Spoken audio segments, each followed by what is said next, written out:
We'll just start in. Hello, everybody. Thank you for joining us. My name's Paula Quigley. I'm from Team Serve. I'm the Programs and Admin Manager with Serve, and I'm delighted to be joined today by Aisling Kett from Cork Zero Waste. Hi, everyone. Thank you for having me, Paula. It's lovely to have an opportunity to come on and chat about these things that I'm naturally very interested in. So a bit about Cork Zero Waste.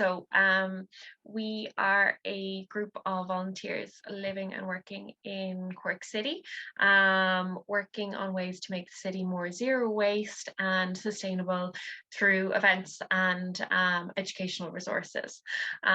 So we were founded in 2019, very organically, no pun intended,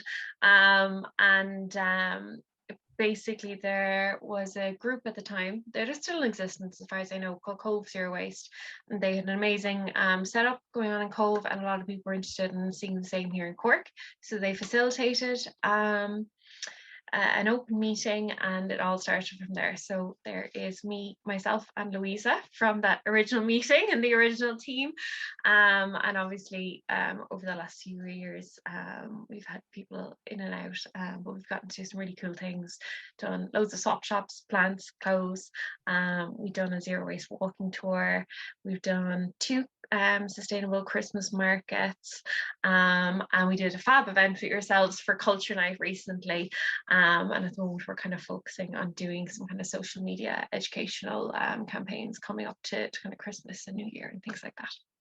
Yeah, it's important as this week especially. I think the coming up to like Black Friday, I just feel like it's exhausting. Like everywhere you look at the minute, it's just like buy, and I know. it can get a bit crazy. So the festive Christmas season comes with crazy, and it starts so early as well. Yeah, absolutely. And just to briefly chat about Serve as well, I'm sure a lot of people who are watching would be aware of us, but we're an overseas volunteering development organisation, and we're working in partnership with organisations in communities in the global south, and our partners work day in, day out to basically fight poverty and to ending global poverty and battling injustices, and also fighting for equal rights for everyone, especially young people and women as well. So we cover a lot of different countries, work in different countries, Southern Africa, India, and Southeast Asia. And a lot of what we do is also global citizenship education, to educate people here in Ireland and around the world on global issues really that would heavily affect the partners that we work with and the communities involved that they support. So we really we love having these conversations with people, especially when it comes to, like, particularly the topic tonight really, Aisling, will be responsible consumption, and not to overly consume, and to think about what you're buying and where it's coming from and things like that as well, because a lot of the partner communities that Serve work in could have the production lines could be in some of these places as well, and it can affect communities, and a lot of the time it affects women particularly and young people. So it's great that we can chat tonight, and hopefully we can come again, collaborate again in the new year. We had a really good event, Culture Night, September this year, and we all came together. So many organizations joined forces to host a really good event about zero waste and responsible consumption. So really the topics for tonight, what we want to do is share with people some hacks coming up to Christmas, and coming up even to this weekend where Black Friday is happening, and Serve particularly are celebrating Bright Friday instead of Black Friday. So we want to focus not just on green, but also just shopping ethically, and maybe buying something that with a bit more meaning, that comes from a responsible source, and it's, I suppose it has no linkages to human rights violations or any abuses to any people along the way. So it's about just shopping with your heart instead of just impulse buying with some adverts that you might see for Black Friday and things like that. So it's quite important to us to have this chat this evening as well to address that. Yeah. Do you want to kick off, Ashley, maybe with some of your thoughts? Yeah, I do have a few hacks, but I suppose what I wanted to talk about first even was the whole, like, just the topic itself, ethical consumption.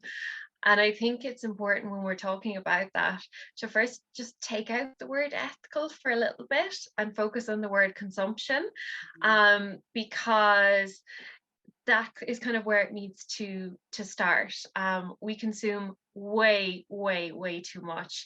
This whole idea of just kind of it's almost like a throwaway culture. It's so easy to pick something up. You're like, oh, it's only a few euro, I'll just grab it, and when it breaks I'll get a new one, or a new outfit for every night out or something, things like that.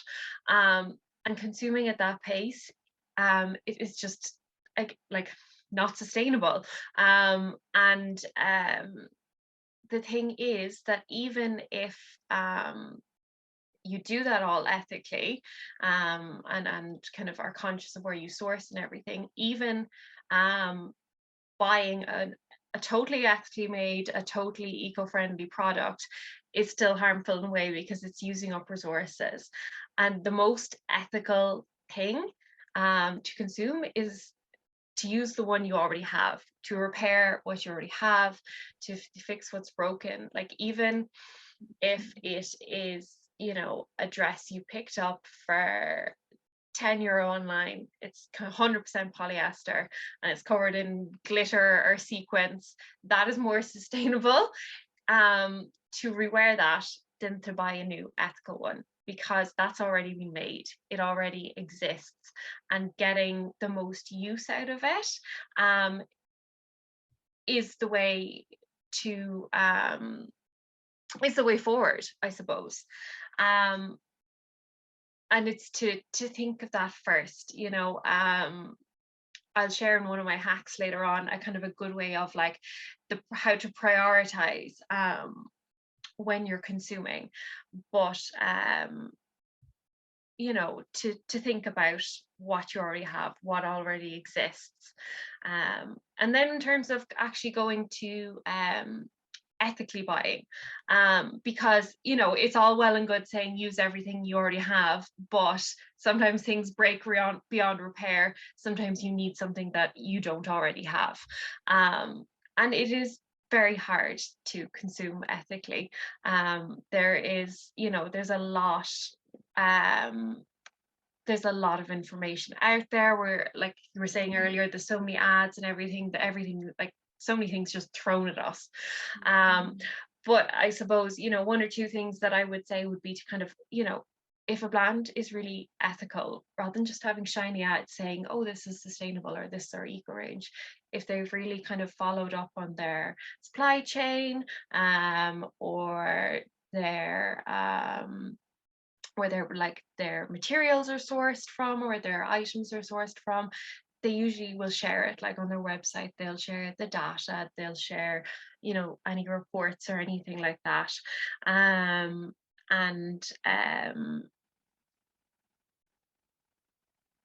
I suppose, also to not maybe, not get totally caught up in perfectionism, I suppose. There is so much information out there, and like something could, you have to kind of sometimes almost prioritize your values, because something could be ethically made, but it could be the material itself could be like polyester, which is literally made from like petroleum oil. So that's really bad for the environment, and that's something, that if it goes to landfill will take years and years to break down. So sometimes you can't do it all, but if you can, do what you can, and keep kind of learning, and keep your eyes open, I suppose. So to go back to summarize that in my 3 hacks, my first one is always be on the lookout for greenwashing. So this is what I was talking about when I said the companies have the big kind of shiny ad saying this is our eco range or whatever. So greenwashing is defined as when an organization spends more time and money on marketing itself as environmentally friendly, rather than actually minimizing its environmental impact. And it can be very easy to, you know, they have this one range that they say is eco, and that kind of, and they use that, you know, they feed into, like, most people want to do better and they want the planet to survive, and they don't, you know, they don't want their products to be made by underpaid, overworked employees. And that greenwashing can feed into that. So just, you know, take that second to have a step back and say, oh, that product looks lovely. They're saying it's from their eco range.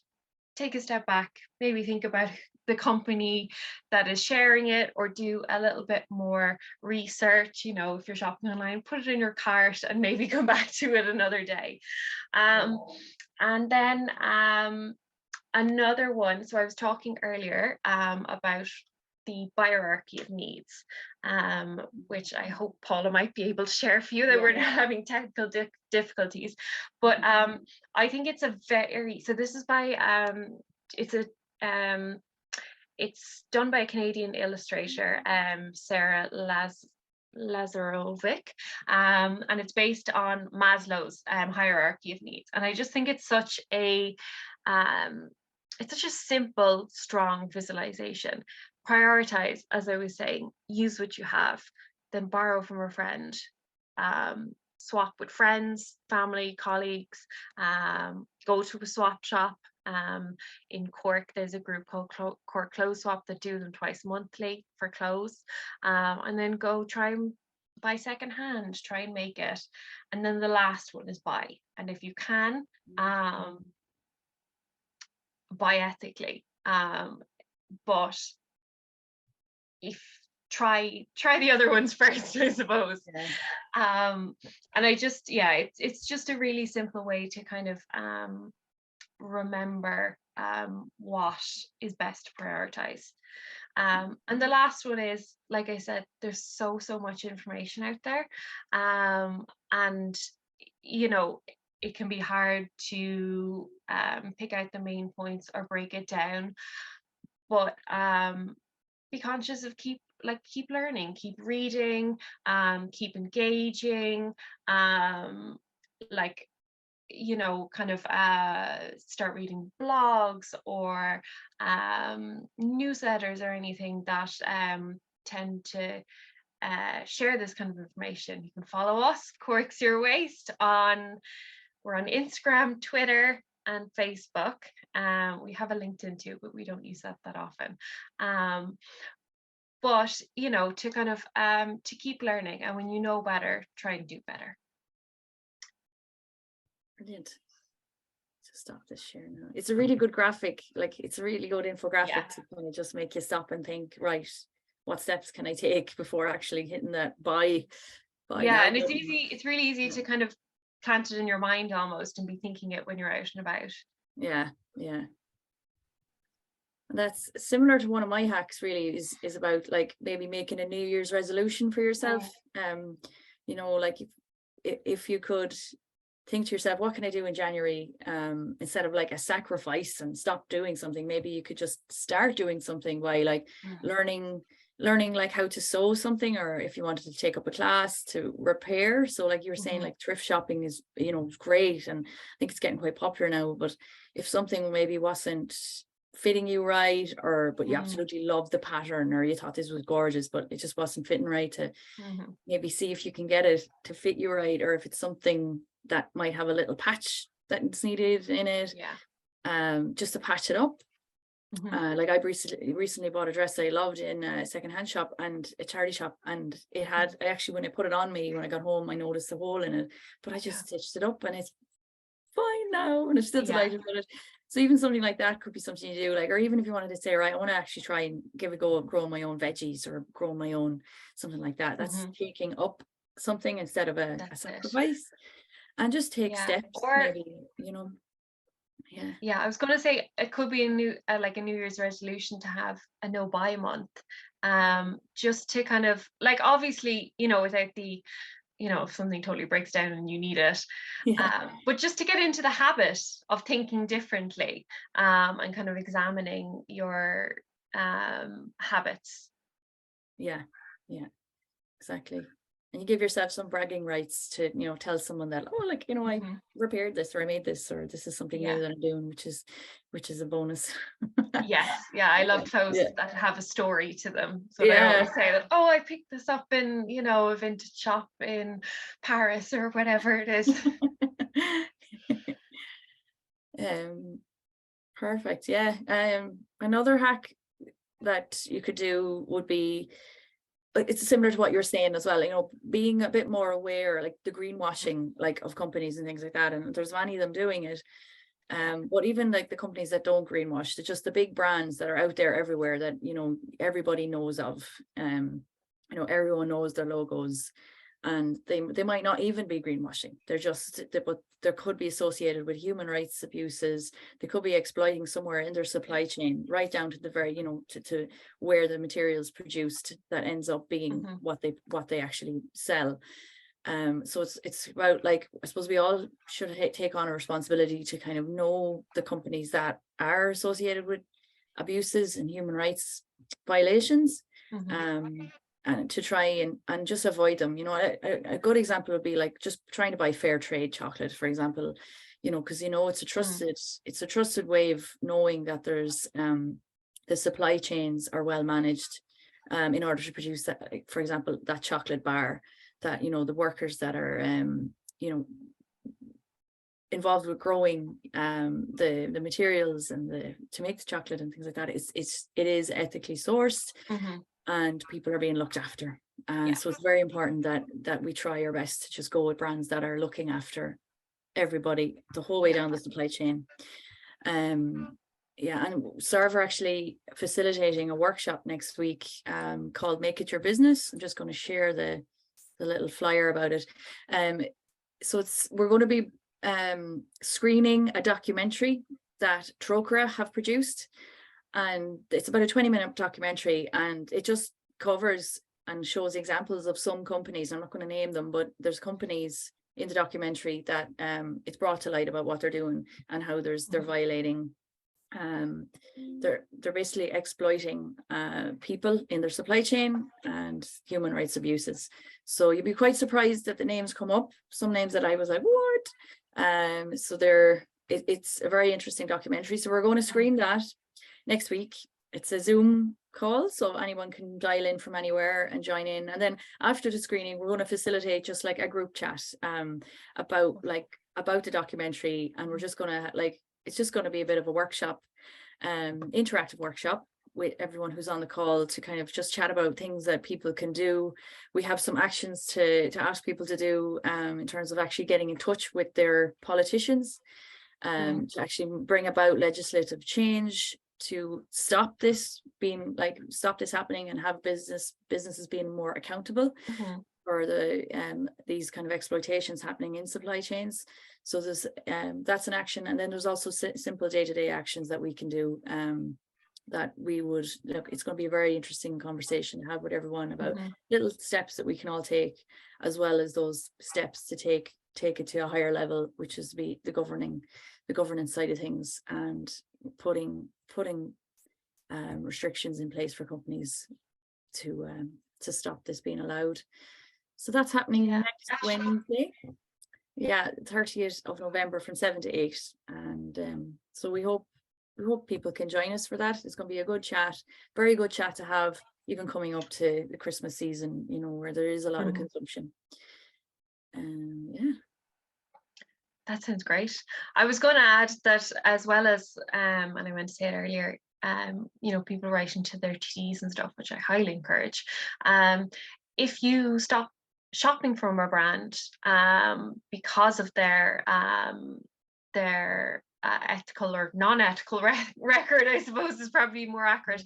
It's an idea, definitely, I think, to reach out to them as well, to say, you are losing my business because you don't do X, Y, and Z, or you do A, B, C. And I think with those things, it doesn't have to be a you know, a big formal thing that, oh, you're breaking all this legislation or this agreement or anything like that. Just in your own words, the reasons, you know, why you're kind of, you made that decision. I think that feedback could be, you know, really helpful. Yeah, power in numbers as well. Like if That's it. people actually get in touch with these companies to say it, maybe they might be swayed. That's it. If they notice like regular emails coming in about this, they're like, oh, okay. Yeah, absolutely. Any more hacks? Gosh, I mean, I think one of the ones I had down before the rest of them was really just like, don't consume, I suppose. Which, you know, is a bit too simplistic, but I suppose one of the things is like, you know, the climate crisis and you know, all the kind of issues around you know, ethical production, stuff like that. You know, we can't shop our way out of these problems, is the way to kind of the way to think. Obviously, there is stuff that we need to consume. You know, we need to consume food, we need to have clothing, but to really, yeah, I think that would be my main point from all of this, to just really think about the kind of the culture of consumption that we have at the moment, and that in itself just being an issue. Yeah, and appreciating the things you have as well, and trying to get out of that, oh, I have this, I need this, you know. Yeah, yeah, absolutely. Yeah, and just it's on my screen here as well, but we do have a shop. Serve has a shop as well, so everything bought in our shop goes, it's a donation to Serve basically, so it goes to the work that we're doing overseas. So we'd ask people to think about maybe buying something from us this year. We have solidarity gifts, which are quite good because they're gifts that you will give to somebody else, to somebody in our partner communities. So you wouldn't physically be getting a gift yourself, but a person will avail of that gift in one of our partner communities. So those gifts are actually really, really special. And we have some other trinkets and bits and bobs in our shop as well, like things that were made from our partner in Thailand, that empowers women in rural communities in northern Thailand. And we've handmade Christmas cards from Zambia as well, and they were hand painted by artists living in Mazabuka in Zambia that have disabilities. So this is an income generating project for them as well, and they're beautiful to top it off. So we've got gifts there, and we'll be in Nanonagle Christmas markets coming up to Christmas as well, and we'll be selling these things there. But we have them online on our little shop on our website, so that's something to do, maybe to think about buying from charities this year as Christmas gift ideas too. Because it goes a lot further, really. It's almost like gifting an experience in a way, I suppose. Yeah, and the message behind the gift is quite nice as well. So when you're giving a gift to someone, you can say, well, you know, this is also a thing, but it's also doing this for somebody else, and I think people appreciate that. Most of the time I come around to buy presents, I have no idea, because I'm like, we all have everything we need, really, you know. The basics. That's it. Like if you're scratching your head wondering, what will I get this person, because they seem to have everything, and you can go, or maybe I'll get something from a charity for that person. And that's my hacks, really. And I think the message is clear, really, you know, it's just to stop and think. And the hierarchy of needs is a very good way of thinking now as well. Like what, you know, I'm going to share that on our social medias as well afterwards. So if anyone kind of wants to save it or take a screenshot or anything, or send it on to anyone, it'll be there. Yeah, it's a great idea. It's a great thing. I love the little apology to Maslow on it. I know. Yeah, it's very sweet. But thank you so much for having me. It was a really nice opportunity to be able to talk about all these things that I feel like I'm talking about all the time anyway.